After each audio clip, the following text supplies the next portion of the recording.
You know, we should mess with these guys when they just like turn everything on, just never say anything. Why? It's kind of normal. It's just the opposite. It'd be opposite day. Hey, we're Power and Speed, 908-751-0211, as if somebody's going to call in. Yeah, right. And like us on Facebook and iTunes, but not Facebook Live. Yeah. No. Yeah, we'll get that. We were fucking with that. Yeah, it was like an 18-minute thing that you just started doing and lost your mind for a minute. But yeah, you'll figure it out. It's like there's not enough audio being put to the iDevice. Yep. So we'll figure it out. There's not enough adapters on hand at one point. But that too. Yeah, but we overcame that.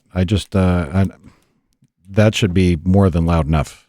Yeah, but you overcame it with enough stuff it looked like Tad's boost controller. Oh, Christ. Hey, we got a good show tonight, man. We got a potentially a really good guest, and I said potentially, well, because you never know. No, he's going to be. Do you good. just hate people that call? What the fuck, dude? No, I mean our guest is going to be good. Our guest will be good. He's really smart guy, really well spoken. As compared to us. Well, yeah, that's not difficult compared to us. But, difficulties. Yeah, EFI University, pretty cool. How do we get him? Oh, I got him. Yeah, I told you to check for Holly. Right. That set something in motion for you to call. Yeah. And the Holly guys, they're out doing pro stock things or something. That sounds one to another. Seems we're getting it fixed by the time to get T-shirts. Yeah, well, just another thing on my list. Mm-hmm. Mm-hmm. Well, we're getting there. Actually, we're not. So what did you do this weekend? Any good? No, really not much at all. Did I? No, I didn't. Didn't do anything. You? I tease liberals all week on Twitter. Well, yeah, I mean, I did that. I didn't know that's where you were going. Yeah. I told you what I do now. It's but hilarious. I mean, that was really all I did. I watched news coverage. Oh, I stalked President-elect Trump. Did you see it on Facebook? Yeah, I did see that. God. Somebody said you should have just, put on a limiter and just dumped it. Let me tell you what. There is no doubt. All those state troopers? I would have been full of bullet holes before you guys had. There was a large amount of enforcement representation there. Yeah. That was no joke. And they were all stadies, too, and those guys are. There were more than stadies because there were black cars that you couldn't see to the right that I'm sure were all Secret Service people. Nah, I'm not. No. Yeah, I saw them come through. No. And, the person in front of me was dicking around. Like not going because he was busy trying to hold the sign out through the sunroof or something. And the state trooper was yelling at him while he had his hand on his gun. Mm-hmm. Oh, and I'm like, ooh. Yeah, you can't play. No, that's not a playful scenario. No, but you couldn't have had any better timing than that. Where that road is, I left my house, I crossed 78, I went 523 across, went to Lamington Road, which is where the golf course is, drove down the road, and I was like, well, he must not be coming this way because there's not shit. So I made a right-hand turn, was going to go past my mom's house because it's only like a mile away from my mom's. Yep. I'm driving up the road, and there's not a cop, there's not a car, there's nothing. And then all of a sudden, out of fucking nowhere, everywhere, coming up the wrong way on the off-ramp, coming on the wrong way of the road. Yep. I mean, and there were just a couple people in front of me, and he stopped them. But yeah, I got to tell you, if that's the shit that goes on in New York, that's got to suck. Oh, yeah. Oh, yeah. Yeah. And it is. And they don't care. They just shut off the city. That's why everybody complains so much. But you know what? The people in New York deserve it. Yeah, I agree. Well, it was interesting. Yeah. To have the Donald here. And I don't know what I was going to do. What am I going to do? Wave at him? No. Hi, Donald. Retard out the window. It's me, Mike. Yeah. That would have been funny. Yeah, but it was just interesting that he was coming, so close, like to where I live. Yeah. And where my mom lives. Mike felt the hair stand up on the back of his neck. Tad. What? Look, we went from you not talking to maybe, I can't even start with him because after what happened before we turned the mics on, it was insane. Yeah, we can't talk about that. But other than that, I didn't do much of nothing. I don't have any more car stories. I know you got pricing on transmission stuff that we were waiting for the Corvette to figure out if we're one step closer. I think we are. Yeah, and honestly, it all sounds well within what I had in mind to spend. Yep. So I think we're fine. Good. Now, what I'd like to know is more about, the Holly computer being plugged into this thing. Maybe this guy knows. Oh, he knows. I don't know if he's ever done that. Oh, he knows. All right, well, Well, we'll talk to him. Yeah, no, this guy, he is tuned on a couple of pro stock teams. He's very familiar with the Holley. He also wrote some instruction manuals for Motec, which that's a pretty big deal. Yeah, I think. I mean, it sounds like it anyway. It impressed me when he said it. Well, I'm not trying to hate on any one particular company, but is there a pecking order, so to speak? Sure. Like who is really at the top here? Yeah. I always kind of look at Motec as they might be towards the top because they make run very sophisticated car plugins. Well, there's probably some companies out there that we don't hear about. Like McLaren made the boxes for NASCAR and, Delphi and, stuff that gets made by those guys that we don't hear about commercially available. But I believe, and if somebody wants to tell me I'm wrong, I'm just stating my belief, is that Motec is the top of the pecking order. And then everything else is down below them. Well, I mean, they make a GTR plug-in. That's what I understand. And that even does the transmission control? It does everything. Cruise control. It does everything. It's like you don't know that there's ever been an ECU put in the car, I believe. Yeah, so that's got to be pretty involved. And again, if somebody wants to give me information on that, tell me I'm wrong, I would love to hear it. But on that one, I don't think I'm wrong. Guy named Ryan is saying Fuel Tech. Yeah, that's not even close to being right. Okay, there you go, Ryan. How you like them apples? I mean, yeah, Fuel Tech's on a couple of Street Outlaw cars, and I'm sure they make good stuff, and they may be on a lot of stuff, but that drag race area where you just got to tune wide open throttle stuff is, and again, I'm not a tuner, so I might be talking out of my ass, but from the tuners that I deal with and I'm friendly with, once you get involved with a Motec, you don't ever want to do anything else. Now, and I'm not hating on any of them because I hear nothing but good about Holley. I hear a lot of good about AEM, Haltech. They all do good stuff. And there's other brands, Cyvec and just all kind of. It probably depends what you're really trying to do. Right. Like if you're just trying to make it get from point A to point B and go fast, there's probably solutions that work very well from the drag race aspect. Sure. And make it usable. Right. And probably as you want to slide towards more and more refinement, right? There's probably devices that fall in line. That's the only reason that I mentally had the idea that Haltech was so up. Motec. I mean, it was so high up because they make plug-in stuff. Because you think about all the systems that GM or Nissan, for that matter, had to do to make that car operate. That's a lot to program to that computer. Yeah.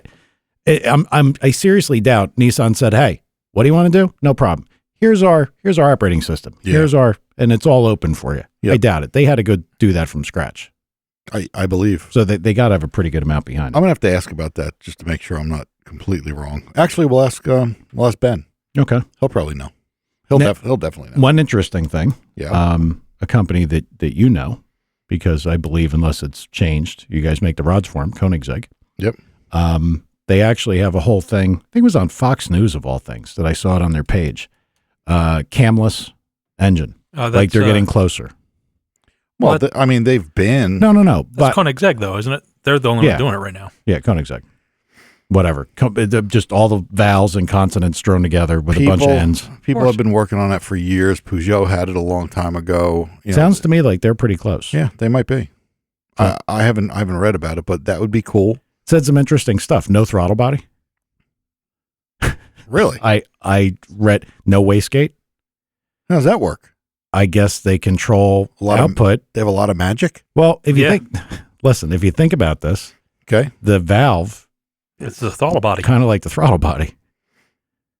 So it sounds to me like they're actually controlling what the air ingests or the engine ingests per stroke to alter, the performance characteristic, not only in power level, but actually RPM. Okay. I never thought of it that way. So they're making available some fuel and they're modulating it with the valves. Well, no, they're modulating the air. Well, I know they're modulating the air, but so what are they doing with the fuel? I'm sure it's direct injected. Yeah. So probably there's a correlation between valve angle and lift and everything else versus fuel delivery. I mean, there's got to be. Well, also the one that Tom brought up with the variable compression. compression ratio that Nissan's doing, and it's going to be the CCI, the homogeneous combustion, with all that stuff. There's a lot of big words. Man. Yes, a lot of big stuff. Yeah. Anyway, back to you, Mike. Thank you, Ted. Sorry, I cut you off. Thank you. There was no end to that story. I was waiting patiently. But that's what usually happens. He's and you know, Tad, you're awesome. Can you play right. that soundbite, please? Because I mean, me and Mike are looking at you like, wow, Tad's he's gonna say something really cool just here. right at the 1 yard line, stepped on his cock and fell over and fumbled. That's okay. No, but it looks like they're pretty close. And a company, the thing that makes that particularly interesting to me is this isn't Peugeot or Volvo or, you know, a company that's making a road car. Yeah, it's a privateer. They're a privateer and they're looking to make a ridiculous road car. Yeah. So instead of having the egghead, you know, engineer who's just trying to make it run and get fuel economy, these guys are going to try to figure out how to make power. You said egghead engineer. Yeah, well, Just saying. just mental picture, draw it yourself. It's What okay. are you saying about engineers? Yeah. I think that could be a huge advancement if they manage to hit it right. Well, sure. But it's on Fox News. Man, that's a lot of controlling just with valves. Yes. It's a lot. But if you think about it, it makes sense. No throttle body, no wastegate. Yep. I mean, makes sense if you could really control. Look, both of those things are to control what goes on in the cylinder. So the thing is turbocharged, but there's no wastegate. Yeah. Well, I mean, that's, again, I read like a 3-paragraph article on Fox News with a picture of the motor, and it showed you. How Did it look like a big block Chevy? No, it was in it looked like a test motor. I mean, yeah. it didn't, it wasn't, like it wasn't in a Koenigsegg. Right. But it makes sense. If the wastegate regulates turbocharger and the throttle body regulates air coming in, and you can now control the intake valves, what do you need either of them for? And the exhaust valves. Yeah, probably all the valves. Yeah. I guess if it's camless, it's all the valves. It has to be, right? What kind of ECU power is controlling all this, though? It's going to be a lot of things that it's. Yeah, lot Doing it to once. manage. Lot to manage. Another good point, Tad. Very good. It's like You are on your game tonight. a point and a half today. We won't deduct from your colossal fumble. Hey, we got a caller. Well, you want to bring him in? Sure. I believe. Hey, Ben, you're on the air, man. Welcome to the show. Hey guys, how's it going? Thanks for having me. No, it's our pleasure. So, everybody listening, this is Ben Strader from EFI University, and we're going to try not to embarrass ourselves while asking him questions. But so, tell us a little bit about yourself, man. Hey, so anyway, thanks for having me, guys. We have the simplest way to describe it is a very cool little vocational technical school for guys in the performance industry that are, they're racers, they're enthusiasts, they work at shops, but they want to take their knowledge of not just EFI but engines in general to the next level. And I've been doing that deal for about 13 years now. We started teaching the class in 2003. Gosh, I've been all over the world. I think I've taught these courses in about 9 different countries, and we've had somewhere in the neighborhood of about 10,000 people learn how to tune racing engines with us. And so I'm pretty stoked. Not bad for a kid who grew up in Midwest, Indiana, and was in the Navy, and just kind of always had that enthusiast level stuff in engines and cars, and just never stopped learning. And that's still true today. So, I spend a lot of my time just doing R&D and working with great manufacturers to learn all kinds of cool stuff that we can share with the enthusiasts. That's great, man. That's great. Sounds like you love what you do. I do. I tell everybody I have the greatest job in the world because I just talk about working on cars. You hardly ever see me actually doing it, So Yeah, that's Well, great. speaking about talking about cars, you were also a speaker at the Advanced Engine Technologies Conference.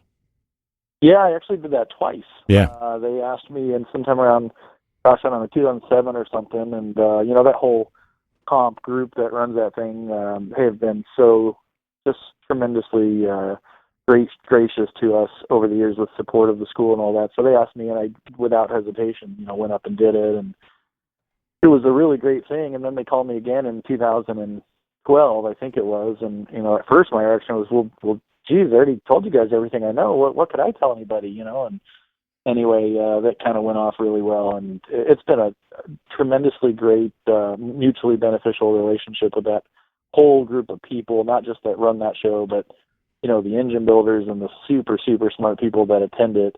it's a great time. I'm actually looking forward to going here in another couple of weeks and hanging out and see what I can learn. Yeah, for the people that don't know what that is, that's a pretty big deal. Like, to go there, you will hear from the sharpest guys in the industry. I mean, there's no doubt about that. That's interesting. It is interesting. Jim D. Moore spoke at that once. Yeah, I always say it's kind of the who's who of professional racing, and so I never really felt like I belonged, but they treated me well. But man, there are some really sharp, not just speakers, but guys in attendance, and half the value of going to that thing is the networking and the people you meet in the crowd, and standing around at the lunch line chit-chatting and making relationships. That's what success is really all about, and that's the place to do it in my book.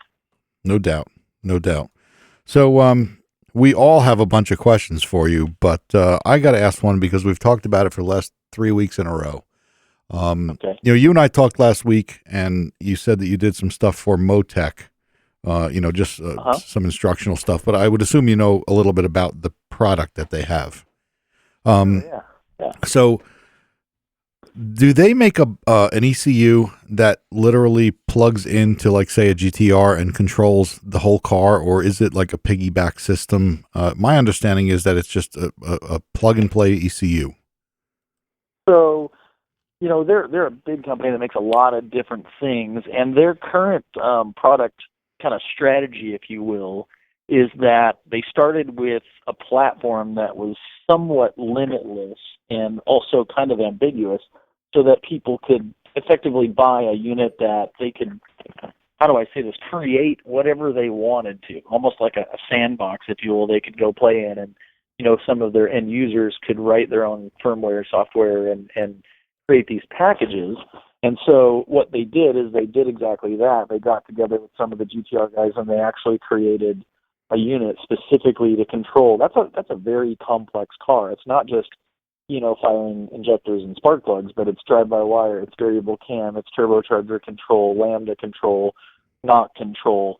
The transmission in that thing uses that that really fancy wet type clutch deal. Yep. And the viscous couplers, and then you got a front drive and a rear drive. That's an extremely complex car, and they basically have a unit based on, I could be wrong, but I think it's based on the M150, that it has a GTR package specifically for those cars. So you literally take the old one out and plug this one in and flash a VIN number to it and have at it?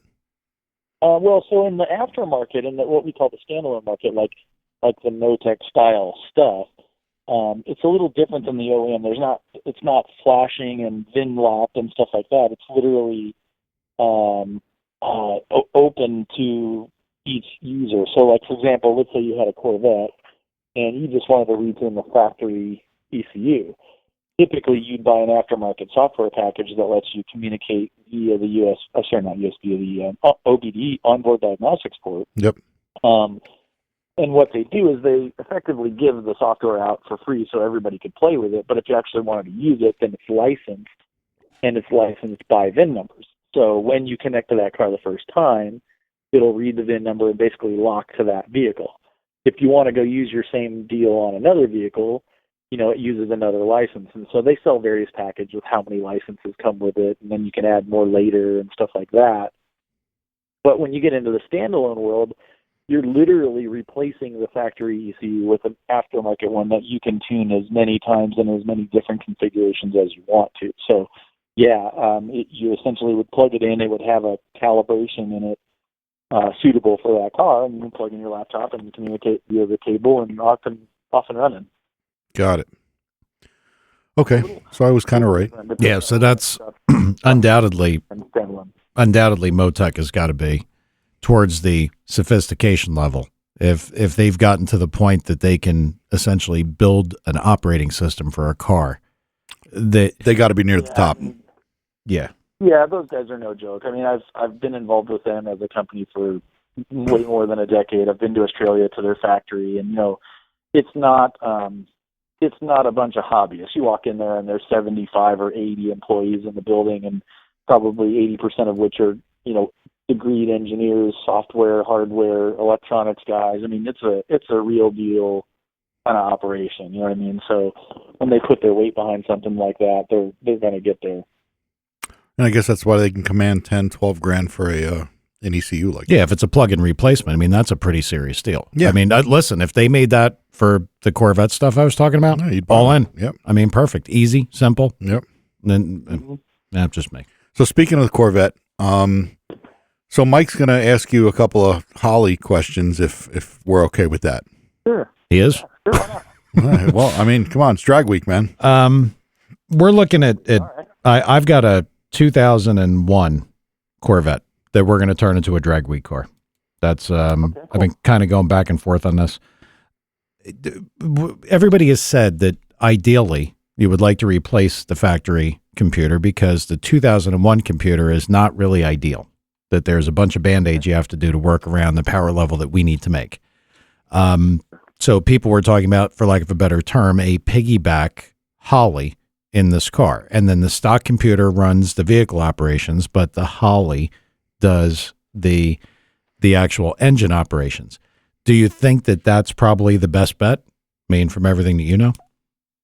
Well, I think it's a viable option. The best bet is one of those things that depends on so many variables of people's skill level and their budget and their time and their, but the reality is, could you do it with that? Absolutely. I think understanding the way Holly works, you need to know there's two different main computers that they sell. They sell what they call an HP, and then they sell the Dominator. And the core difference is that the HP is really a computer used to control engine stuff, and this is my opinion, right?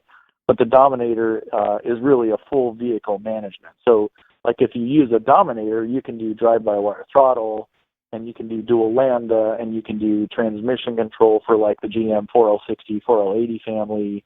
It'll do all that stuff. Mm-hmm. Whereas the HP, geared more towards like, say, a guy that has an old muscle car, race car that's carbureted and wants to change to EFI and really just needs to control engine-related functions, and more of that. So if I was going to do a Corvette and something that was planning on making a whole bunch of power, I'd probably want to look at a Dominator so I could maybe control other things in the vehicle as well. Mm-hmm. Being 2001, what it really comes down to is once you convert this thing to a real race car, how many creature comforts did you want to keep? How many dashboard functions? And, some of these cars have tire pressure monitoring systems and active traction control, all these. All of them. So, Yeah, all of them. yeah, we want it all. I still want it to light my cigarette for me. I don't smoke, but, air conditioning, we still want all that stuff, right? Yep. So Yep.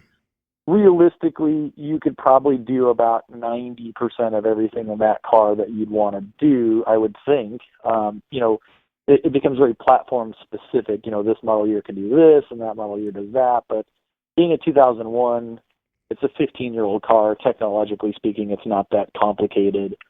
So I would imagine you could probably do just about everything you'd want to do using a Holly Dominator on that car. Yeah, I mean, we don't need like the factory traction control and all that nonsense to work. I mean, that really doesn't matter. It was, air conditioning, dashboard function. I mean, I know when I get a flat tire. I don't need that to work. Yeah, exactly. But if the stock computer could continue to function, I imagine that all that stuff would just probably come along with it, maybe with the exception of the traction control. Yeah. Just turn that off in the factory computer, I would imagine. We'd want it off anyway. Yeah. Yeah, so, and there's a couple of caveats there. A lot of it depends on how much of the dashboard, let's just take the dashboard, for example, how much of it is standard, analog type inputs or digital inputs or what they call CAN. I don't know if you guys are familiar with the CAN network. It's been around a long time, but automotive manufacturers are now doing a lot of intra-vehicle communications via what's called the CAN network or controller area network. And unlike OBD2, where everything's very standardized between Toyotas and Fords and Chevys and Dodge, the CAN tends to be somewhat more proprietary between each manufacturer. So sometimes the challenge you run into is I can replace the factory ECU and run everything, but when it comes to getting things to communicate, like making the dash communicate with, the transmission or suspension or whatever, because we don't have access to that CAN messaging system that they've used, not easily anyway, it gets hard to just slap on any brand aftermarket computer and let it roll. So to go back to your earlier point, that's why Motec, for example, did such a good job on that GTR package, because they invested the time and considerable economic resources in reverse engineering that entire vehicle CAN message from Nissan and replicated it with their unit. That's a pretty Herculean task that would be daunting for any single engineer, much less a group of engineers. You'd have to dedicate some time and money and really want to do that, and have a business model to justify it. But, I don't think on an '01 Corvette you'd probably have to give up a whole lot of things that you'd miss, you know what I mean, if you were going to something like a Dominator. Okay. And Dominator does a good job controlling the transmission, as far as you know? Yeah, let's be honest. I mean, it's not that tough. It's the switches and you're controlling solenoids, and they've done a good job. One of the things that Holly did, I think, was really smart, was characterizing, yes, this ECU can control transmissions, but specifically we've characterized these GM transmissions, 4L60, 4L80, very common, well-known, not surprises, stuff like that. It'd be a totally different thing if I said, I got a 2008, Toyota Tundra, and I wanted to control my transmission. It's not just telling it to shift gears. It's controlling, line pressures and shift times and clutch pressure. And, so to characterize that takes a lot of effort. And they were probably smart on narrowing it down and saying, here's the ones we're going to do. It's GM and it's 60s and 80s. And, that probably covered 80% of the hot rod market anyway. Yeah. Yeah, makes complete sense. All right, well, enough of the self-serving questions. Let's talk about the university and what's offered for the electronic injection side, because I saw that you worked with some of the guys from Street Outlaws. I know there's some higher profile teams you work for that I will tread lightly on that. You can talk about that at whatever level you're comfortable, but tell us what the school's like. And, because I saw there were different levels of classes. It looks like some of it is actually online, some of it is in person, and wide ranging in price and course and what you can learn. So, yeah, exactly. So, I guess I should start from the beginning. We never really, in 2002 and 2003 when I was getting started, I guess I didn't really have the vision of what EFI University has become today, because I really never thought anybody would care about it.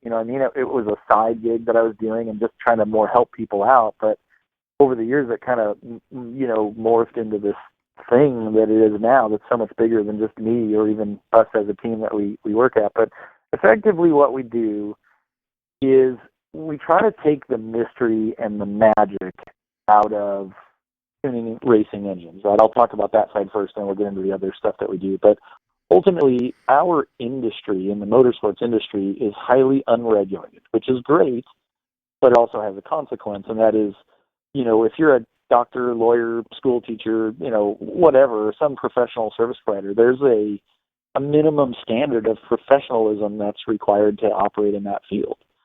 In motorsports, anybody that can afford the rent payments on a building or maybe go buy a dyno or a flow bench or whatever, because of the magic of marketing, they print some colorful posters, and the next thing you know, you'd think that they'd solved all the world's problems when it comes to motorsports. And so the downside to that is the consumer ends up paying the price. They end up inadvertently becoming the guinea pig for some shop to cut his teeth and learn. And, every once in a while that works out good. Sometimes it doesn't work out good.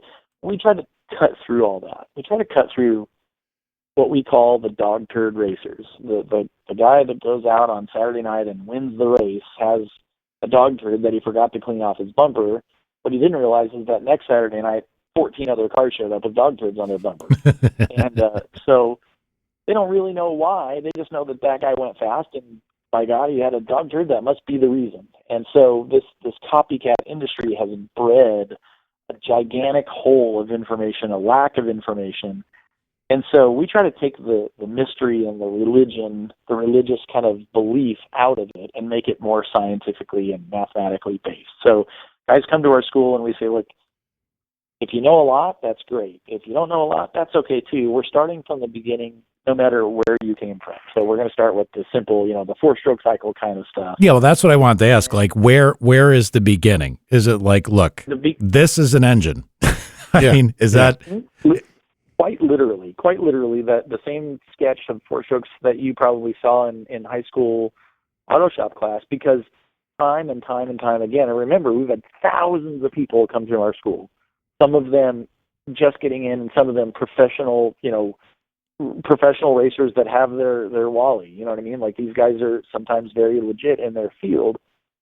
But what we find over and over again is that people don't truly understand how the engine works, how it's subject to the laws of physics, and how, if you understand the law of physics, you can apply that to any kind of engine. And so our goal is, when the guy leaves, yeah, we started with how the four-stroke engine works, but we ended with, you can take any engine you want, 4-cylinder, 6-cylinder, supercharged, turbocharged, nitrous, none of that matters. And we can show you how you can hook up an ECU, like, say you guys want to hook up a Holly, and make the engine run. You know, so many quote-unquote tuners in the industry are only well-versed in one part of the puzzle. So to make your whole project work, you have three phases. You have the installation, the configuration, and then the calibration. So installation is, you got to get all the wires to go to the right spot and the sensors bolted on and, you know, do all that correctly. But with these aftermarket EFI systems, you have to configure it before you can ever even make it run, because it can do a 4-cylinder or an 8-cylinder with a supercharger or a 6-cylinder with a turbo. So you have to characterize it's this cubic inch and it's going to do this many RPM and I have these sensors. And if you don't do all the installation and configuration right, well, then calibration doesn't matter. Well, let me interject and let me ask you a question real quick.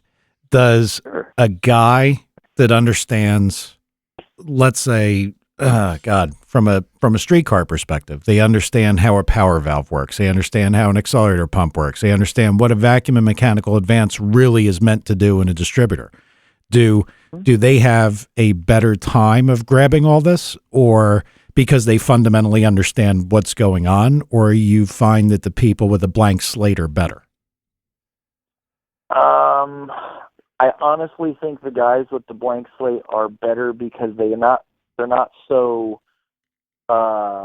tightly clung, almost like a religious type of belief in what they are pretty sure they know. Mm-hmm. And I say that because I have a very unique teaching style. When I'm teaching somebody something, I very rarely tell you what I want you to know.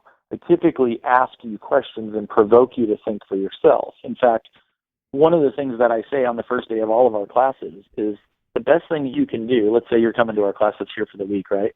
The best thing you can do this week is not believe one single thing that I say, because it doesn't matter what I say. I'm not trying to teach you how to do things my way.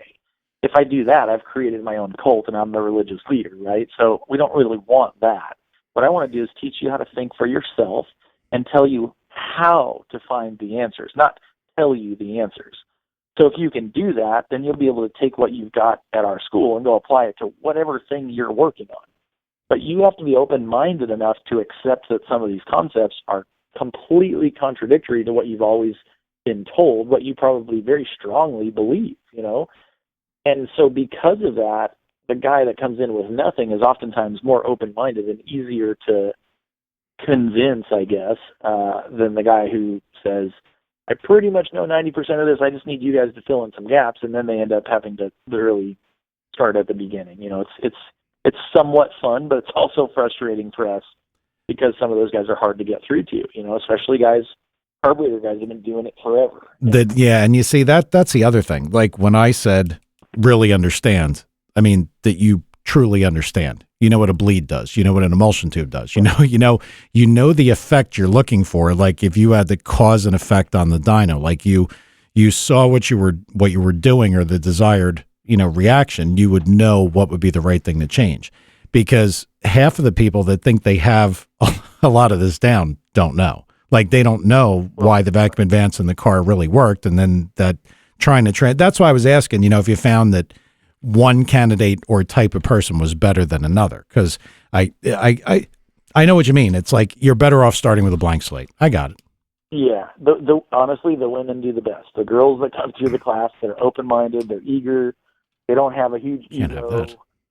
I know. Luckily, not that many come through, fellas. Don't worry. But, open-minded, eager. Wow. Yeah. But no, and I'll give you a perfect example with carburetor guys. It as much as I hate to admit it, most of the guys that would come through and say, I've owned let's say I've owned a machine shop and a dyno for 30 years and I've done carburetors and I know all that, blah, blah, blah, right? The thing you have to be careful about is you make an observation and you draw a conclusion based on that observation, because humans work that way, right? We're always told, don't believe what you hear, believe what you see. And so a carburetor guy might very well have the engine running on the dyno, and he goes in there and changes jets or high-speed air bleeds or emulsification tubes or the boosters or whatever. And the observation that we see is a change in air-fuel ratio, how much fuel the engine used and how much, air it used, and at the same time a change in power. And so it'd be very easy then to conclude that the reason that the power changed was because the air-fuel ratio mixture changed.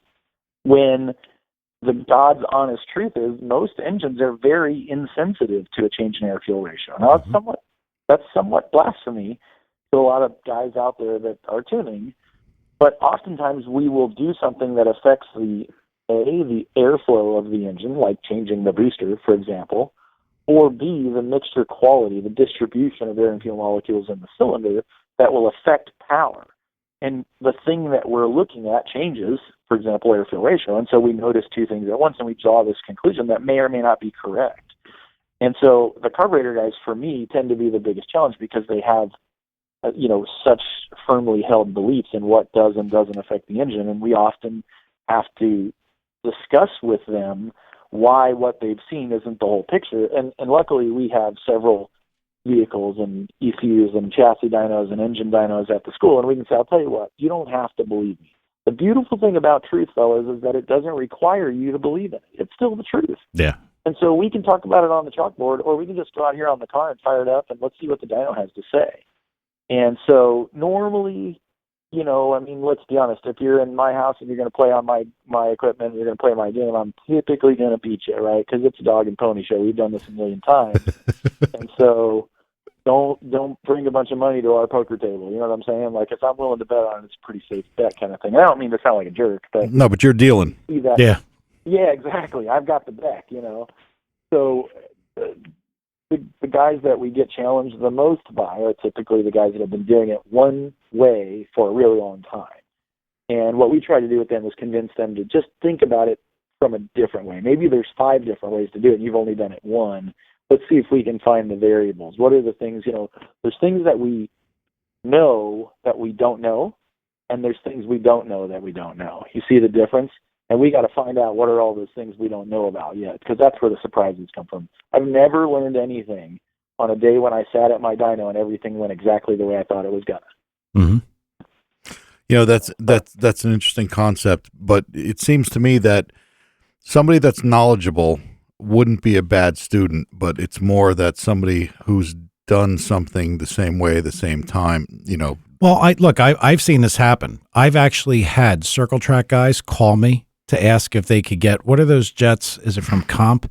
Max jets that are closer together or something? Yeah. They have half jet. And I'm like, you race a circle track car on a dirt. Yeah. Okay. You're not going to by half a number. You throw 3 jets in it, maybe you'll feel a difference. It's not that sensitive. And people, and like a guy in the chat room listening to the show said, look, I found that from high 11s to low 12s, horsepower is essentially the same within a couple. I couldn't agree more. Yep. In fact, I would even go farther on some of these more modern engines that are somewhat more efficient and equally distributing fuel in the cylinder.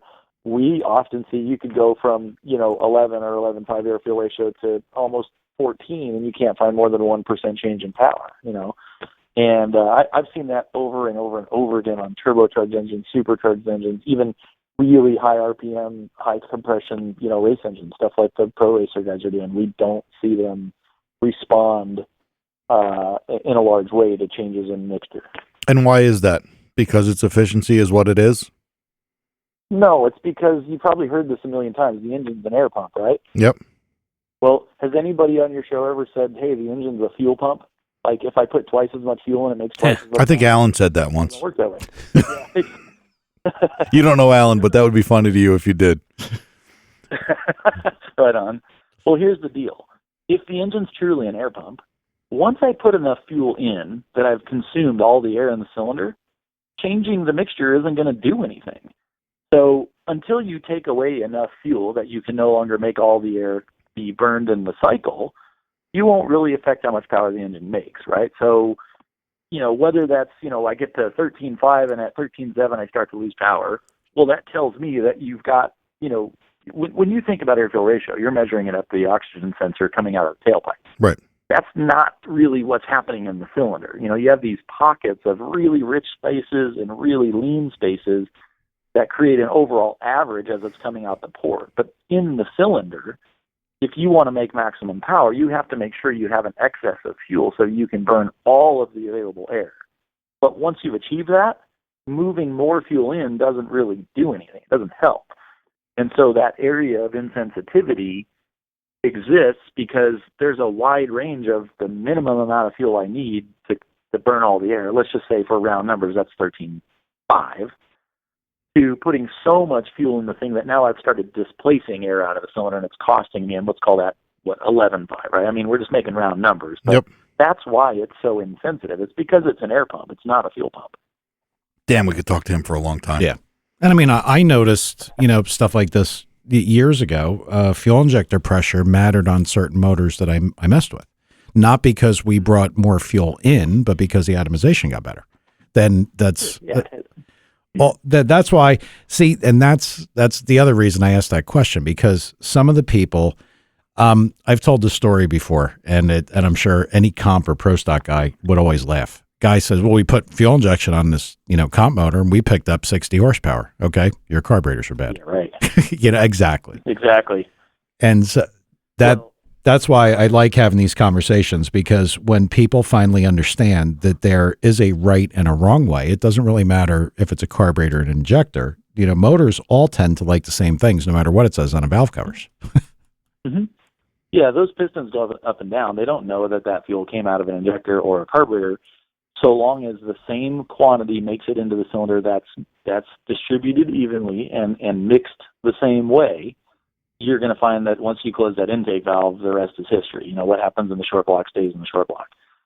So, you kind of alluded to it earlier, and I'm not really afraid to say it. I did a lot of help and development work and spent a lot of time this year in NHRA Pro Stock where, obviously this was the first year they mandated fuel injection. And so that was a great thing for me and for our school. And, we got a lot of work out of that. We helped a lot of teams. In fact, I physically have plugged my laptop into about 7 different cars in that 2016 Pro Stock bracket, which is pretty unheard of in Pro Stock. I mean, it's an extremely tight-lipped, kind of deal. And so obviously I can't tell you a whole bunch about what we did and didn't do. But my point is that when I first walked in the door, it was always, this is what we want to do because that's the way it's always been. And those guys, for the most part, were pretty open-minded and allowed me to lead them and help them and work side by side with them. And, we basically saw the same trends. Yes, these engines are very efficient. Yes, they make way more power than a lot of other stuff,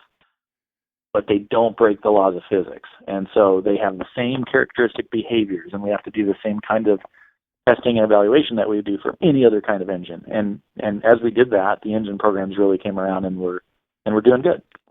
Gotcha.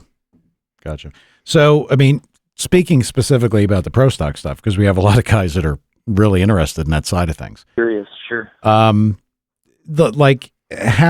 involved do they get in tuning? I mean, or is it like everything else we've talked about? I mean, their level of refinement isn't necessarily and I'm not taking away from anybody that programs, an NHRA Pro Stock car, but is it more like everything else in the prep? It's how good the engine actually is? Yeah, I mean, the truth of the matter is there's no magic, and it's still an air pump. And so you got to move the air and you got to burn the air. Yes, they go round by round and chase every little thing, air-fuel ratio and spark timing and per gear and per cylinder. At one point I had 40 different tables I was trying to manipulate between rounds on some of those cars because we had each of the 8 cylinders for each of the 5 gears, fuel and ignition. And it was hectic. It was hard. But, I used to say, well, the air-fuel ratio, you aren't going to find more than like 1%. Well, in Pro Stock, 1% is a big number, right? So you can't give up 1% and hope to qualify on the top of the field. So, we had to chase that stuff, but there was no magic. It was really just the fact that it's a dynamic thing. You don't just type in a couple numbers and press enter and save it and then walk away and forget it because, a lot of things change in those cars. Those things accelerate so fast. You're only, watch a video of somebody going down the quarter mile in a Pro Stock car and just don't look at anything but the shift light and watch how fast it comes on. It'll shift out of first gear into second, and they're only in second gear for 7 or 8 tenths of a second, not even 1 second, and you've gone from, 8,700 to 10,500, for example. I mean, so not only is the RPM of the engine accelerating rapidly, but the vehicle is. And so the G-forces, not on just the car and the driver, but think about that's all happening inside your intake manifold. I was just gonna ask that. Like, are you playing catch up, knowing in certain points at the track you're going to be experiencing this G-force, you're going to be experiencing this air charge, increase from the front end? Yeah, it's got to be nuts. Absolutely. Are you actually programming behind? Like, I mean, is the computer really working in real time, or by the time you understand what I'm saying? Like, are you running a couple hundred RPM behind in the acceleration curve? Yeah. So well, and again, I have to be somewhat careful what I say, but what some teams found was oftentimes you're trying to predict what's going to happen just before and just after the gear change.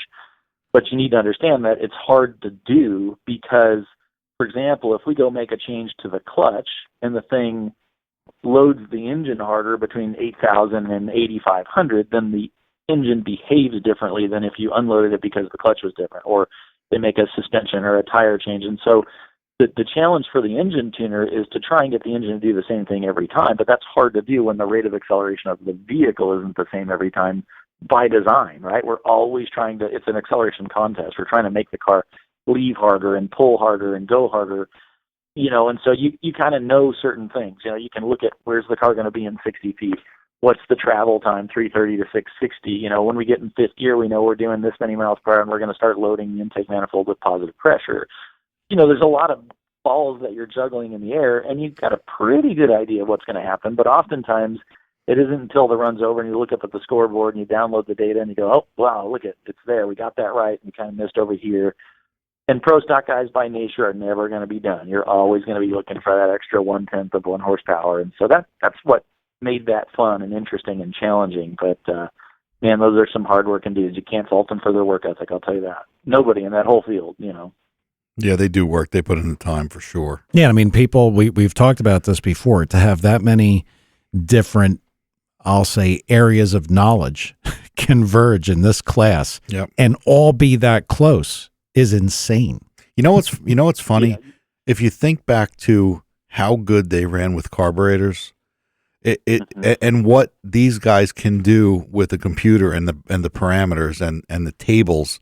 Just imagine the tables that were used in the carburetors. Remember we had what's his name on, the carburetor guy? Yeah, Dale Kubik. And he essentially mechanically created his own tables to do all this shit. Knew that this needed to happen. It's quite amazing in a carburetor. No doubt about it. I mean, and it doesn't stop there, right? Like, it wasn't just the tuning, we'd spend days and days on the dyno changing, where the injector can fit and what the angle of the injector into the port is. And, we tried every combination you could possibly think of just looking for that advantage. And, at the end of the day, the ECU, the carburetor, and the fuel injectors, they're just one piece of that puzzle. You got to get the rest of the air pump working correctly as well. And that's what's impressive about what those guys do. I mean, to go out there and go, okay, we were here at, St. Louis 3 years ago, and the air conditions were just the same as this, and so we know we need this much weight and we need this many grams on the clutch, and the thing actually goes out there and goes down there.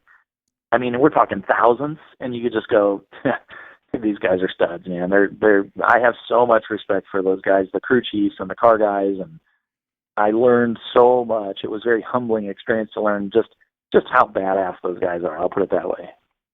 So the tuning side of it is not. I'm just going to throw this out there. The tuning side is not really that difficult or more difficult than anything else, right? Not challenging at all, in my opinion. Yeah. No.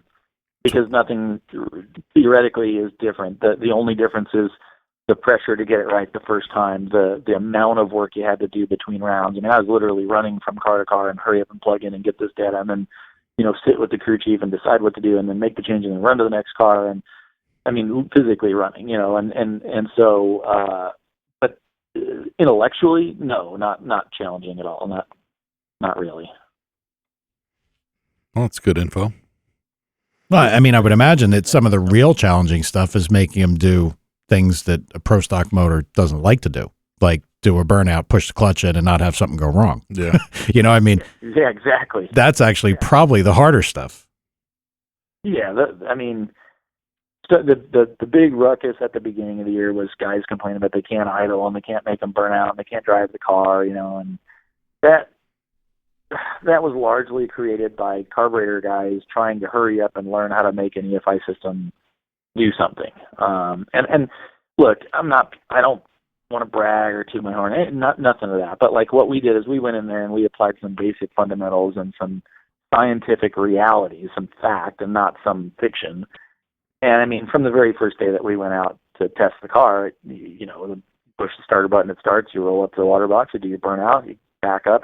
That whole part for us was never a challenge. It just, you know, not saying we didn't have problems, we had all kinds of other, you know, struggles just like everything out there, but that stuff was pretty well sorted because, you know, we started with an EFI background and an engine background and just said, look, these are the things we need to accomplish and these are the ways that we can do it. Take your pick and, you know, we'll make that happen. So again, you know, intellectually challenging, that wasn't really the deal, at least not for me and the guys that we were working with, but strategically and getting the cars down the track is a constant battle that, you know, isn't settled. You know, next year you'll see it, you know, who goes to the top. I mean, obviously there was some, you know, those KB guys dominated this year for a lot of the season, but, you know, you look at Pomona too, and I don't think there was maybe 700ths or so between the field at E1 on race day. You know, I mean, it was a very interesting race by the end of the year. So yeah, it really was. The teams got the EFI part sorted out. They really figured out, you know, the message all year on TV was it's the EFI, the EFI, the EFI. Frankly, I don't buy it. That's not really what happened. What really happened is as they got the EFI sorted out, which if you look back probably happened around, I don't know, New Hampshire or so, you know, 10 races in, they really started to figure out that what we got to do is go back and keep working on the air pump, which is what pro stock guys have always done. And the better the air pumps got, the closer the field got. But there isn't any magic that you can do with a laptop to make an engine breathe better and move more air and that kind of stuff. You know, the engine guys went back and worked hard and they did what they always do. Hey, I got a question about the system itself, and I think we asked this many shows ago to someone, but what's the use of the wideband in a pro stock car? Because I guess there's no correcting availability, right? It just data logs. Well, it depends how they did it, right? Like, so the reality is it doesn't make any sense to run a pro stock car in a closed loop fashion. Closed loop meaning relying on the oxygen sensor to feed back and make changes and run the vehicle. And mainly it's because if you just look at the physical realities of doing that, right? So at 10,500 RPM, the engine goes through an engine cycle, that's 2 revolutions of the crankshaft, in 11.4 milliseconds. In 11.4 thousandths of a second, the intake valve opens, the piston goes down, draws a full charge of air in, close the valve, compress the mixture, light the spark plug, create an explosion, which creates heat. That expands, that pushes the piston down. We put power against the crankshaft. Now we open the exhaust valve, and we got to push it all back out. We do all that at 11.5 thousandths of a second at 10,500 RPM.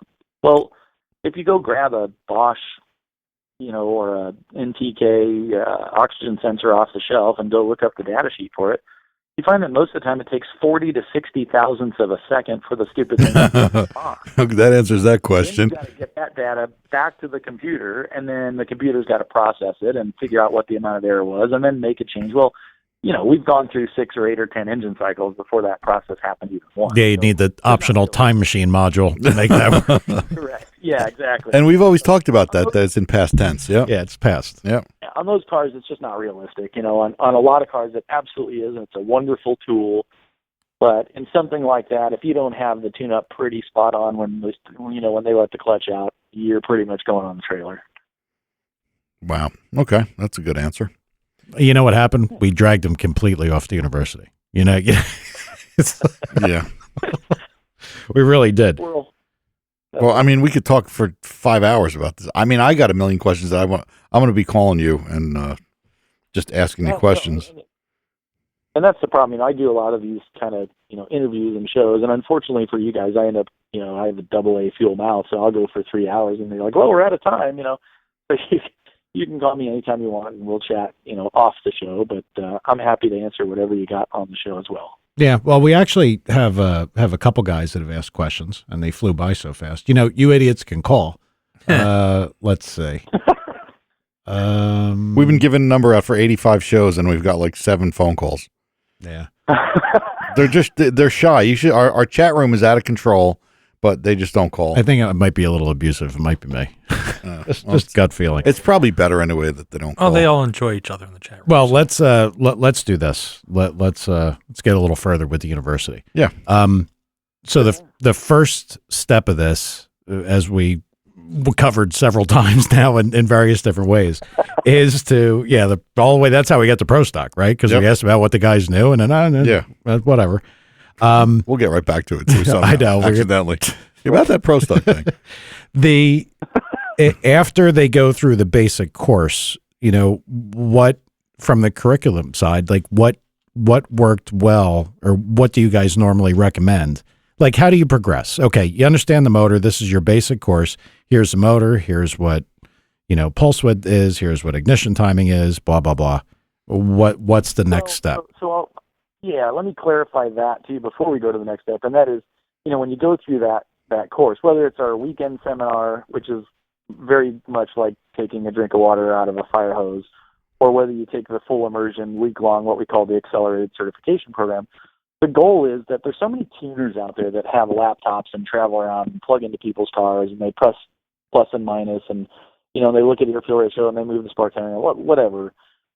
That the reality is, how much of that is really EFI expertise is required to press plus and minus, right? So some guy's got a Honda Civic, and I've already got 10 different base maps for a Civic, so I plug one of those in and it runs pretty good from start, and then I just press plus and minus. Well, somewhere on this planet, some dude was smart enough that he sat down and he built that base map, and then everybody else just kind of copied and pasted it and adjusted from there. But wouldn't it be nice if you were that guy that could make the base map for any kind of engine that's out there? And that's exactly what we teach. Not just how to do it, but why to do it. Why does the engine need this, and why does it prefer that? And we take all those concepts from the classroom and we prove them on the dyno. And so by the time the guys are done in the class, they actually start with a car sitting on a dyno with a standalone ECU, and the instructor zeroes it out. It's blank. You turn the key, nothing happens. And they have to sit there with what they know about the vehicle and a calculator and a pen and paper, and they have to build a base map from scratch and make the car run, and then actually do the calibration and tune it. So nothing works? Huge milestone. Sorry, say that again? So nothing works at all? No, you got a blank map. No, I mean, Not even start. Yeah, there's zeros in the fuel How about the table, radio? zeros in the ignition table. Well, that stuff. I'm just saying engine functions, right? So, Got it. How many cc's or cubic inches, and what's the RPM range, and how much the injector flow, and how do I configure the map sensor, and throttle position, and drive-by-wire, variable cam, all that stuff that somebody had to do. We feel like you ought to be able to know how to do if you're going to go around telling people you're a professional and get paid to do this. Because copying and pasting other people's base maps and then adding and subtracting fuel from there isn't really a fuel injection expert. That's pretty cool. So the whys and what ifs, all that stuff, and you can do that in a week. Crazy enough, yeah. But it happens because we take all the superfluous garbage that people talk about and throw it out the window and tell you, look, give me 2 days to convince you, and then go try it. If I'm wrong, then I'll give you your money back. But I'm never going to be wrong, because you can't change the laws of physics and how they apply to the engine. And so the guys that come in that are open-minded do a lot better than the guys that say, yeah, I know. I just want to, the heart surgeon or the doctor that says, all I want to know is how to do heart surgery. I don't want to know how to take people's temperature and all that stupid stuff. I just want to do heart surgery, right? Well, you kind of got to learn a lot of the basics to lead up to that part, right? And tuning the engine with a laptop is the last step often in some guy's heart and soul and money and blood, sweat, and tears project, that he's finally at the very, very last step, and he needs somebody to help him tune it. And people always just want to jump right to that part and throw it on the dyno and be the hero with a big number on the dyno sheet. But there's a lot of things that had to happen to get to that point. And so we try to focus on what things you have to do right every time, And if you do, it's pretty surprising how easy the tuning part can be. Now I got to tell you, I've been around this forever, and I certainly know, engine demands and brake specific fuel curves, but I would have no clue how to figure out like quarter throttle, driving down the road. Yeah. I wouldn't even know where to start. I'd be like, well, this much. tell you what, since we're always, in 10 different directions anyway, I'll just take 30 seconds and see if I can help you figure out part of that, right? Ooh, So education. what I would start with was when the intake valve opens, the piston starts to go down in the cylinder. Why does air move from the intake manifold into the cylinder? Vacuum. Because it's supposed to. Great answer. That is by far the most popular answer I get. What does vacuum mean? Negative pressure. Okay. And negative pressure. So it's a pressure change that's creating that scenario. Having a flashback here. Okay. Yeah.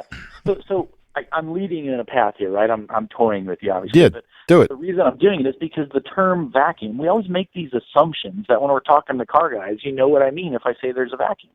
But that's the problem. When we make assumptions, things get lost in translation. Oh, so you don't leave anything to chance. We can't. Yeah. Science doesn't allow it. Mathematics doesn't allow that, right? So we start with the basic understanding that the only reason air ever moves into the cylinder in the first place is because there's a difference in pressure. Not vacuum, not boost. Pressure differential. Telling us what's happening on one side of the valve or the other. That was Tom that answered that, right? Yeah. What we really need to know is what's the difference in pressure. If there's a really big difference in pressure, you'll see a lot of air move into the cylinder. If there's not a really big difference in pressure, well, then you won't see a lot of air move into the cylinder, right? Yep. So when you start closing the throttle and choking the engine off, you have the exact same scenario happening on either side of the throttle body. You got barometric or atmospheric pressure on this side, and you got the pistons over here that are stealing air as fast as they can out of the intake manifold, and the poor manifold's trying to replace it, but the throttle's closed. Got it. If I look at that difference in pressure at any given point in the engine, we have a pretty good idea of what's happening. The secret of our whole thing is that the volume never changes. Yeah, so now I kind of got it. If you knew the ratio of pressure differential, you have an idea how much fuel you need. It's directly proportional to flow. So what we really want to know is mass, and mass happens to be the product of the volume and the pressure and the density. So if the volume can't change, if my intake manifold's always the same volume, but I see the pressure changing all the time, we can use some mathematical equations to calculate what the density and therefore the mass of air is. And the definition of air to fuel ratio is what mass of air do I have and what mass of fuel do I have. So with some basic math that we do on day one, you can very closely predict an engine's behavior at any given throttle angle, manifold pressure, and RPM combination. That's awesome. That absolutely is, because simplified down to even Tad can understand. Because I really didn't. I mean, like I said, I had no clue. How you take a guess. I'd figure that, okay, look, to drive down the road, it probably needs to make, 75 horsepower, maybe, and that's kind of how I would have done it, because anybody that has carburetor experience, I mean, you don't know what the hell's going on there. Exactly. Yep. You don't. It takes what it wants. Carburetor is an ingenious how our tool, system though. works is we try to make the engine a mathematical equation. And, the reality is, you can do that with stunning accuracy with some basic understanding of physics and how it applies to an air pump. Because I ask guys all the time, you've seen a dyno sheet before, right? So what does a typical torque curve for an engine look like? It's perfectly flat? No. Well, why isn't it perfectly flat? Well, because the amount of torque the engine makes is directly proportional to how much airflow the engine has. If I have more airflow, it makes more torque, right? Mm-hmm. Okay, so if I got to 5,000 RPM and the engine was making its peak torque, at 6,000 RPM it makes less torque, right? And at 7,000 RPM it makes less than that. Have you ever stopped to wonder why that happens in every single engine, every single time? Well, that's the key word right there. It's time. There are restrictions. There are things in the way that block the path of air getting from outside to in the cylinder. Things like the throttle and the porting of the manifold and the runners and the valve itself. So when the time available like RPM-wise, the higher I go, the less time physically that the intake valve is open. When the time available gets smaller than the time it physically takes to move air into the engine, it won't get as full. So the torque has to go down. And it has to go down. It not might go down, it has to go down. Yeah. Wow. So again, I don't want to bore you to death with all the specifics, but ultimately an engine is an air pump, and an air pump is very predictable. If it was perfect, it would always be 100% full of air. But unfortunately, it's not perfect, and so it's our job to figure out where and by how much. And when you talk about mapping an engine, in a nutshell, that's what you're doing. You're characterizing this air pump to your computer, and you're showing it all the spots and all the RPMs and all the throttle angles where it's not perfect and by how much. That's wild. Mm-hmm. So, you know what? I got to go one step farther than the air pump. So you get your students to this point at a certain time or a certain period of time, say by Wednesday at 11 a.m. Sure. So, what do you teach? Let's just say a cylinder head from this car is less efficient than this one, and so it'll affect your air pump this way. Is there any of that theory? So we talk a little bit. Hold on one second. Yes. So we talk a little bit about that, but what we try to do is avoid the specifics where I go, well, if you're running a Dart Pro 1 with a 15-degree included angle or a 20-degree, or you've had, Darren Morgan port your head versus Joe Schmuckatelli, we don't need to get into a lot of that because, frankly, it doesn't matter to us as the engine tuner. We have no button on our laptop that I can press to improve the engine's airflow. I can only optimize what's there. And so what we really try to do is create a strategy where the tuner understands that we don't make power. There's this fallacy that people think, well, can't you just plug in your laptop and make a few more horsepower for me? But nothing could be farther from the truth. Not unless it's driving a boost knob. There's no way to do that. You're right. That's exactly right. So I don't have the ability to do that. So I don't get really carried away with who ported the heads and who chose the camshaft, because all that's going to come out in the wash as a direct indicator of how much fuel the thing needed to achieve an air-fuel ratio. If I'm trying to maintain an air-fuel ratio of 13-to-1, if I get to an RPM where the engine has more airflow and makes more power, well, guess what? It needs a longer pulse width. So here, this will really freak you out. Take your engine, do a data log of the pulse width that you had to supply the injectors against your RPM, and assuming you tune the engine to have from, let's just do a dyno pull, right? Let's go from 2,000 to 7,000 RPM. And we'll move all the numbers around in our fuel table so that we achieve the same ratio of air to fuel all the way across the board, okay? Now, what I want you to do is go into your data log and make a graph of your injector pulse width. And then take that graph over to your dyno screen and hold it up next to your torque curve and see if they don't look exactly the same. Mm-hmm. Because wherever the engine moved more air, it needed more fuel. And wherever it moved less air, it needed less fuel.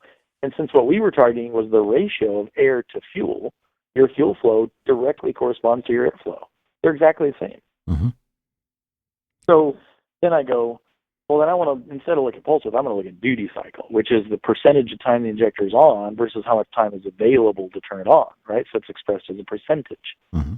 Oftentimes when you plot that out, it ends up looking just like the horsepower curve, which is the same thing. Mm-hmm. How much torque you could do in a period of time. Yep.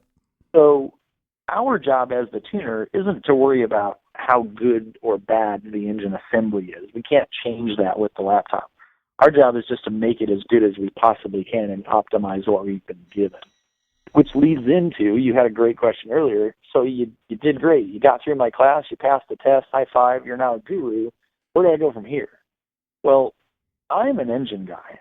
I'm doing fuel injection stuff because that's what pays the bills and it's interesting and I like it. But what really fires my goals is doing engine development work. I love the engine theory and the design and working on a new combination and running the dyno. I'm a dyno rat, man. I got thousands of hours sitting there pulling the handle on the dyno going, this is awesome. What can we break next? Well, we're gonna trade some time. I see you and I are gonna trade some time. I'm happy about that. That's something fun. I need more parts to see what goes on. But that's what I do. I spend most of my time building relationships with manufacturers that say, look, we want to sell parts, but we got to make sure they work. And of course, our dyno tells us what we want to hear. And can you help us?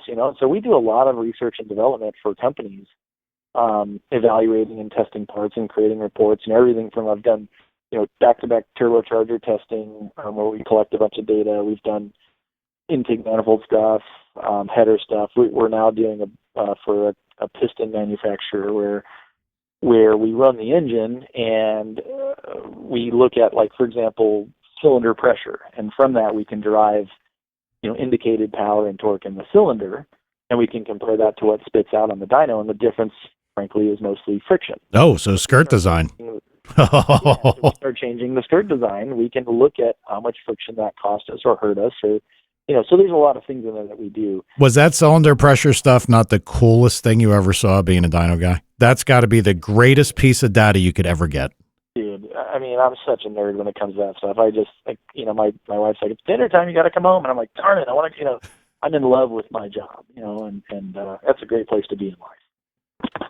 So from that, we actually just introduced, about 3 or 4 years ago, we started doing some engine blueprinting courses for guys, because you get a lot of these guys that come in, and it's funny, the industry has changed over the last decade or so. When I started teaching fuel injection tuning, it was because everybody was an engine builder, and they all said, we don't really understand the EFI stuff. And I go, how can that be? But okay, I made a living out of it.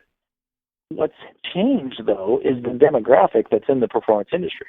How many kids now are 16 years old ordering custom pistons and turbochargers and building engines? And tuning engines, but they've never actually done any engine building. And so we got a lot of requests for guys that understand more about the engine. And we started doing an engine blueprinting course. And for 3 or 4 years, we've been doing that, where the kids, 3, 4 guys, they'll show up. We have a bare block sitting there, and over a 3 or 4 day period, we'd go through and document and measure and blueprint an engine, and then they get to, run it on the dyno. And we were mostly using the turbocharged Honda K-Series engine, mostly because I'm a fan. I think it's a fantastic engine, well developed. But unfortunately, the greater market doesn't care. They want, V8s are the king. And so, corresponding with a lot of the things that I got to do and learn from the Pro Stock crowd, we early this year, started a development program and based our engine program on the GM LSX platform. The only thing is, I don't really think it's fair to talk about engine blueprinting in regards to racing engines. And guys, if I'm talking too much, you can tell me to shut up anytime, but I just go and go. Good. We'll tell you. But anyway, yeah, okay. So we started thinking about it. I'm like, look, blueprinting an engine for a race car is literally the stupidest thing you could ever do.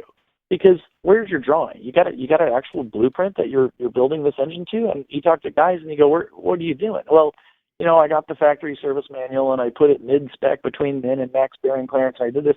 Well, you realize you're picking all of these clearances and tolerances based on what the OEMs designated for a road-going endurance, clean emissions, quiet street car, right? That's, you got this high silicon content, close tolerance, hyper-eutectic piston that you're setting tolerances on a billet or a Forge 2618, high thermal growth slug you're putting in this thing. Why would you want your engine to have the same tolerances as an OEM stock engine? That's ridiculous.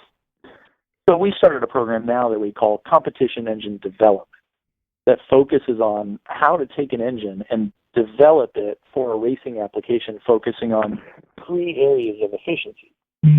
So we have sorry, my timer's going on. Oh, that's you. All right, that's considered a fail.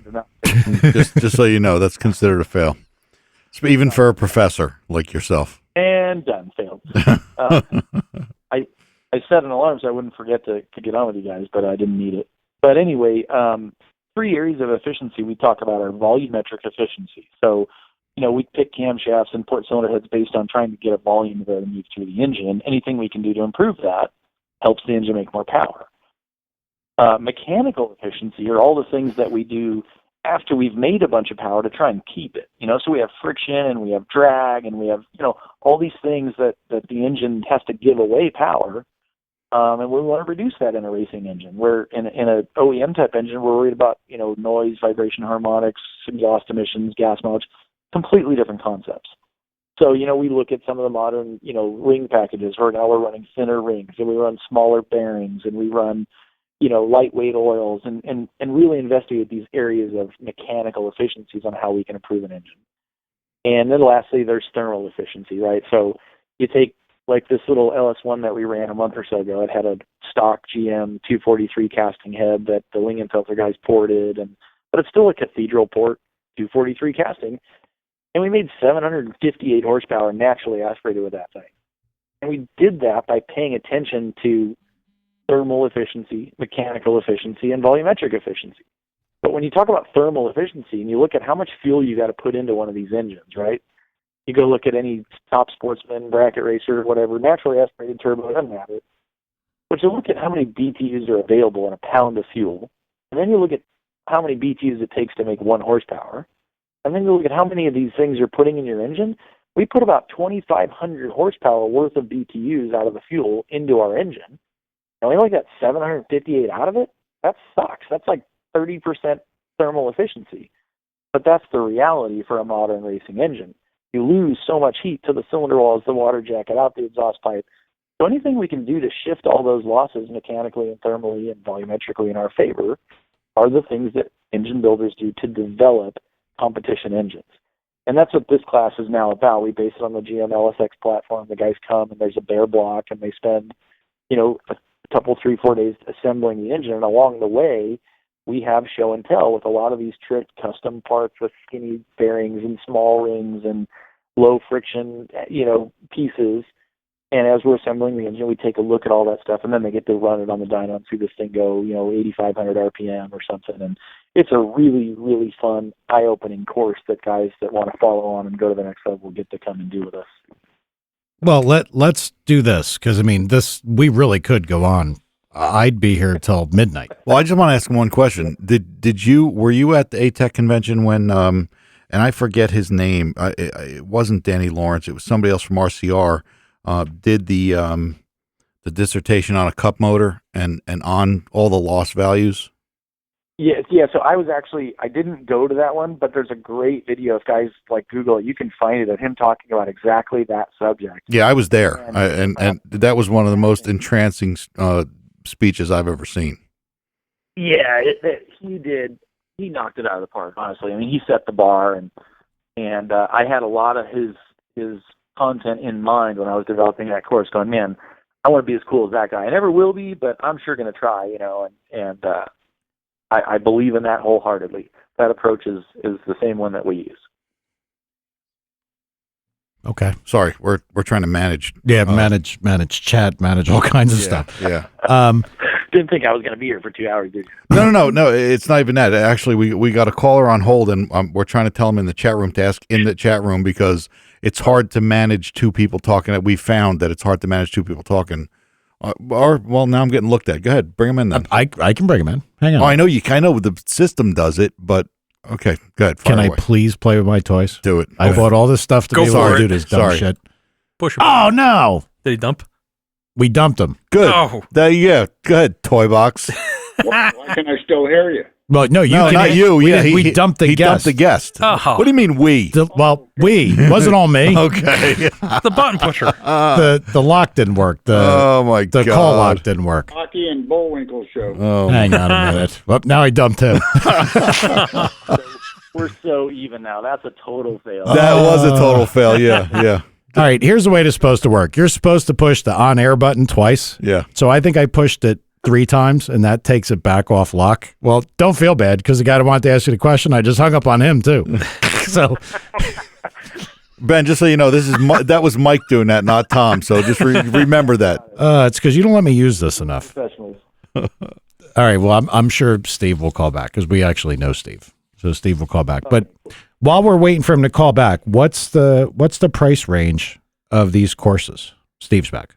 So, early this year we realized that we were missing a segment of the market in that no matter how great our programs are, no matter how much value there is, forget about price, how much value there is, there's guys that just will never have the opportunity to come. They're all over the world. They can't get to America. They can't get to Arizona. They can't get to one of our weekend courses all over the place. And so we started doing kind of at least the intro stuff online. So you can do anything from $99 and do a super low-level introduction to how fuel injection works to like a $300-ish course where we talk about some advanced EFI concepts and how you would get from, you know, a number in the table to making their engine run, and how to pick the right air-fuel ratio, and how to take any engine and know for sure that you have the right amount of ignition timing in it.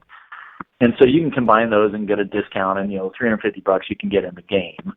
Or you could take one of our weekend seminars, which we do like an EFI 101, which is, you know, retail price about $595. It's a day and a half long where they spend an entire day with an instructor doing, you know, chalk talk from the beginning all the way through some more advanced stuff. And then they get to actually culminate on the next morning with a car sitting on a chassis dyno, and the instructor goes through a live demonstration of actually mapping and tuning this thing. From there, they can progress into what we call the hands-on, or what we call the DTW, dyno tuning workshop, for guys that say, I work at a shop, or I'm going to start a shop, or I want to buy a dyno and have a shop, or whatever, but they need that hands-on application and experience of all those concepts they learned either online or in one of those live seminars. And so what we do is we have a vehicle available with a fuel injection computer that's tunable, and then we limit the class size to only 5 or 6 guys. And they just cycle through and take turns in the car, getting to be the guy running the dyno and tuning the car, and the instructor's leading the class that way. So those are our kind of entry-level ways to get there. And then we also offer a high-performance engine tuning certification program where they can take all those courses, and then they get a logbook, and they can record their field experience, kind of like the ASE program for mechanics. And when they get enough time, they can submit their logbook and take a written exam. And if they pass their written exam, they can get that certification. So the requirements to do that are you have to take either the online courses or the in-person EFI 101 and the advanced dyno tuning workshop. And then, of course, I think it's like 20 hours is what the requirement of dyno time after that is that you'd record in your logbook. And we started doing that back in 2004. By about 2006, we started to find that a lot of guys were taking all the classes and not getting their certification. And we weren't really sure why, so when we did some market research and investigation, a lot of guys just said, look, I'd love to do it. I just don't have a dyno. I don't have access because the guy doesn't want to rent me his, and nobody trusts me because I haven't got any experience. So we started what's called the ACP, or the Accelerated Certification Program. That is a full immersion, boot camp style, week-long course where guys, we only do it at our facility here in Arizona because we have multiple vehicles, multiple chassis dynos, engine dyno, injector flow bench, you know, coil, ignition coil dyno, all the cool toys that we all want to play with, right? But stuff that's hard to reproduce at various locations around the world. And that course is in the neighborhood of about $5,000, and they come to that and they spend the entire week drinking out of a fire hose. It culminates with the dyno experience happening under the tutelage of the instructor, and the opportunity on the last day of the course, if they want, to tackle the written exam. And if they do all that and they pass the exam, you can actually earn your certification in just a week, and that's what that particular course is all about. That's pretty cool. And then, so we have that, and then we have the competition engine development course that we talked about earlier. And then we have 2 other courses that we're just releasing. One is the very first one we're doing here in about 2 weeks is called a Motorsports Wiring and Configuration class, where so much of the problems and headaches that shops have with EFI systems have nothing to do with the tuning and everything to do with the fact that the wiring harness is a mess. And you go to some of these, you go to a NASCAR event or NHRA event, look at some of these pro stock cars, man, the wiring harness is like jewelry on those cars. Mm-hmm. Absolutely beautiful. And so we have a course to teach you how to do that. It's a 3-day course. You come and you spend the first day doing classroom chalk talk stuff, and by the end of the course, every student actually builds a professional, like let's say NASCAR pro stock level wiring harness that's section. It's smaller than it won't fit the whole car, you know what I mean? But they build all the aspects of that harness. They get to run it on a test bench and make sure it works, and then they keep it and take it home with them as a professional display for their customers to say, look what I know how to do. And that course is just getting started. We're doing the first one here in about 2 weeks. And last but not least, we're releasing a GM-based OEM reflash course.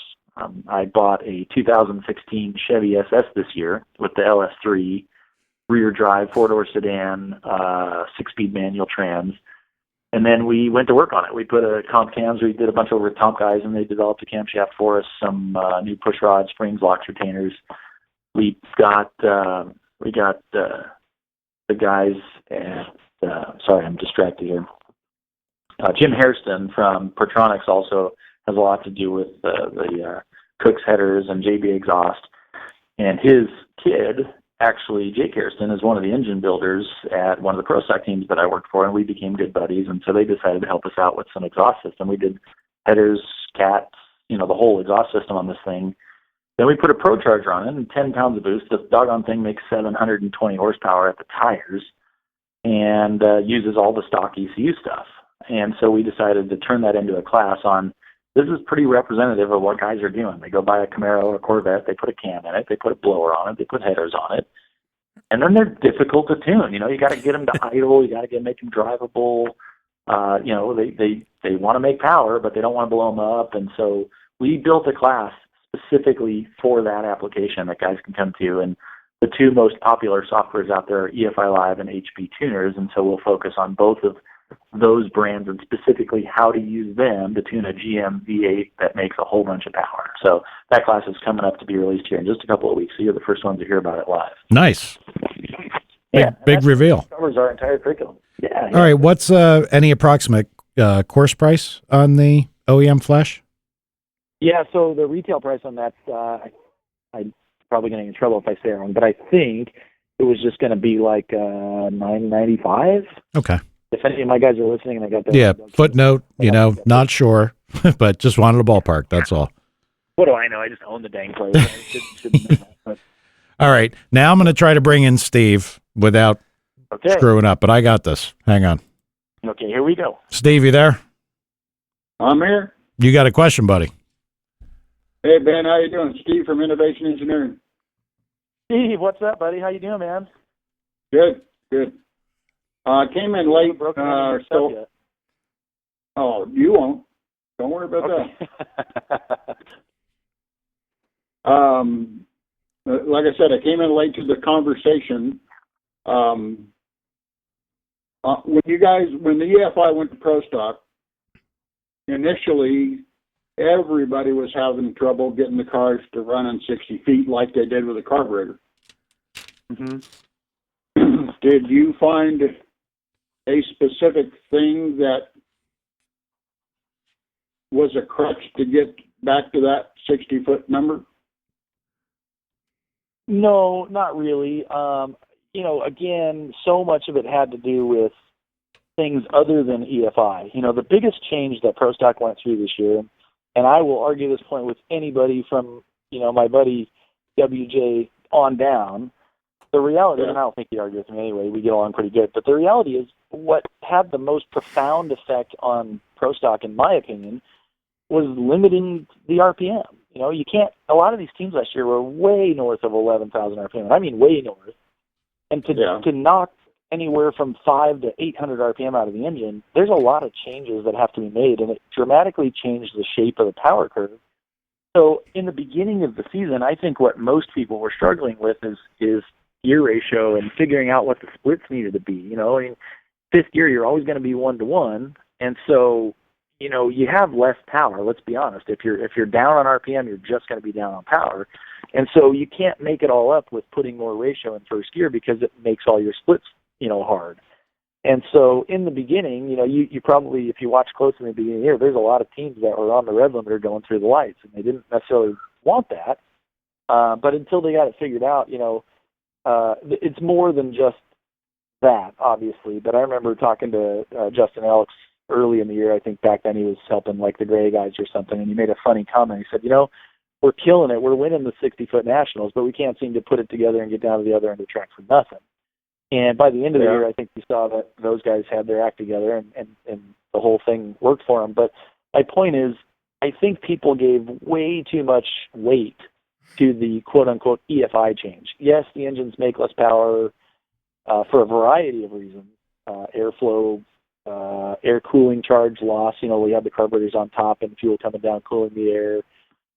But a lot of it was just the lowering the rev limit and changing the dynamic of the intake manifold, forcing them to take the air in at the front instead of the top.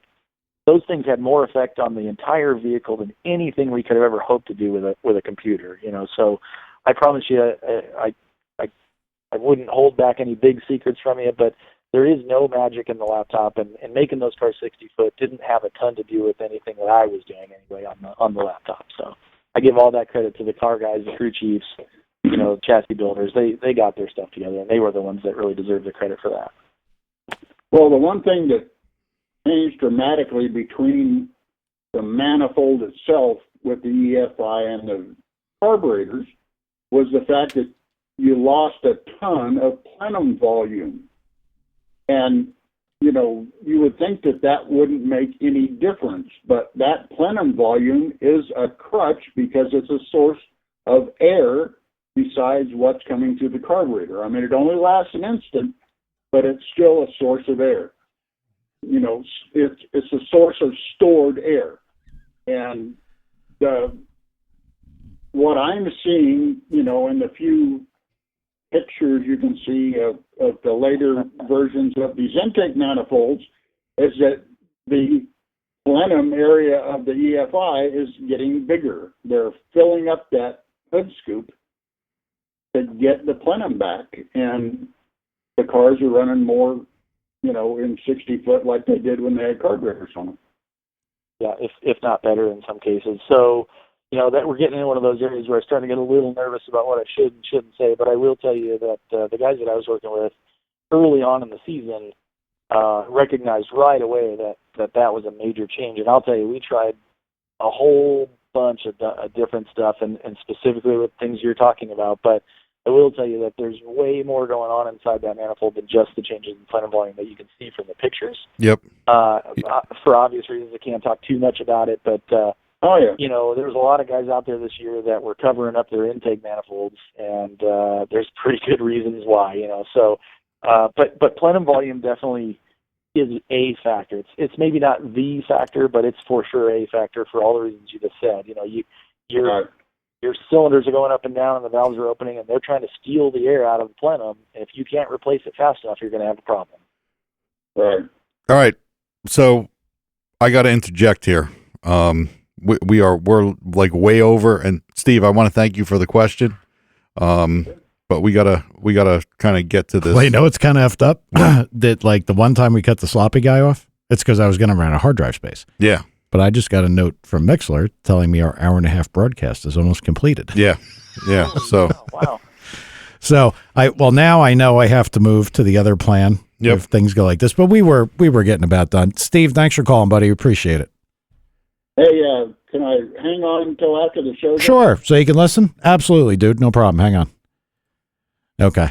And Steve, good talking to you. Thanks for the question, buddy. Yeah, he can Yeah, hear he you. hears you. I felt like you were getting kind of pushed into there like, oh boy. Yeah. Because it sucks when you know something, you kind of got more you want to say, but you can't. It's a horrible place to be. Yeah. And nothing's worse than and you hear it all the time. Every interview that somebody that's on the inside gives, it, and then for me to be the guy on the other side going, man, now I'm that guy. I hate being that guy. But that's the rules of the game, All right. Well, look, I mean, the course outlines were super helpful. I mean, we want to have you back again. I mean, we like to have good callers back. Like we're going to get the sloppy guy back. We're going to get, God, there's a million. There's a lot of people that back. Yeah. But why don't you give out your information, how everybody can get in touch with you, find you, schedule a course, whatever. Yeah, sure. So the easiest way to find us is on the web, www.efi101.com. EFI University is the name of our company. We also have a pretty good Facebook following. We have about 36,000 followers on Facebook. So if you haven't gotten on there yet, we'd love for you guys to do that. We have a toll-free phone number, 866-316-7744. And we got a dedicated sales and marketing guy that's standing by to talk to people all the time. We got half a dozen instructors that'll answer technical questions when the sales guys can't. But for the most part, we're just regular dudes trying to do a really good job for people. So, we say all the time we're a for-profit business. If we don't do a good job, our students are going to go tell people we didn't do a good job, and we won't get to do it anymore. So, we work real hard to stay on top and be the forefront and the leaders and yada, yada, yada, all the marketing stuff. But the reality is, if you come study with us and train with us, you're going to have fun. You're going to have a good time. All right. All right. Well, Awesome. I'm gonna be in touch with you regarding the stuff we talked about, and we really appreciate your time. Hope you had fun. Oh, yeah. And I had a blast. Yeah, I'll do it again in a heartbeat. good. Perfect. Well, we're gonna take you up on that for sure. Absolutely. Okay, you got the number. You can call me anytime. And if you guys have other questions, then just hit me up, man. I'm free. Cool. Perfect. All right, Ben. Well, it's been our pleasure, and we will be talking again soon. For sure. And we'll get you a show link as soon as it's published. Sounds great, guys. Thanks so much. Thanks, See man. ya.